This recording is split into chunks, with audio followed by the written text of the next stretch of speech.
હું આ મારી જિંદગીનું આપઘાત કરવાનું પગલું ભરું છું. એમાં મારા પરિવારનો, મારા મમ્મી પપ્પાનો, મારી ઘરવાળીનો કાંઈ વાંક નથી. મારી ઉપર દેણું નથી. મારો ધંધો હાલતો નથી.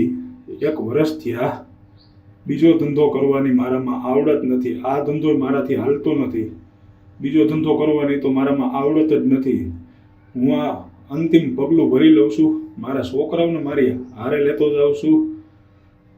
આમાં મારા પરિવારજનો વિરુદ્ધ કોઈએ કાંઈ કાર્યવાહી કરવી નહીં.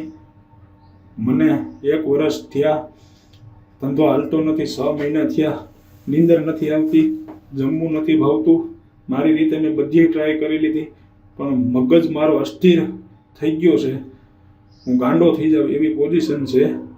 હું ગાંડો થઈ જાઉં એના હિસાબથી, એના કરતાં હું આ પગલું ભરી લઉં. આ મારો છેલ્લો વિડીયો છે. હું આ કારખાને પગલું ભરું છું. અલ્પેશભાઈ, તું ફટાફટ જ્યાં હોય ત્યાંથી કારખાને આવજે અને મારા મમ્મી પપ્પાને, પરિવારજનોને બધાને હાંસવજે. ધ્યાન રાખજો. મને માફ કરી દેજો. બધા માફ કરી દેજો. મારાથી કંઈ ભૂલ થઈ ગઈ હોય તો. મારી ઉપર 1 રૂપિયાનું દેણું નથી. મારી માથે 1 રૂપિયાનું દેણું નથી. કોઈએ આમાં કાંઈ કાર્યવાહી કરવાની નથી. પોલીસ તંત્રએ કાંઈ કાર્યવાહી નથી કરવાની. મારો મગજ અસ્થિર થઈ ગયો છે, એટલે હું આ પગલું ભરું છું. હું ગાંડો થઈ જાઉં એવી પોઝિશન થઈ ગઈ છે.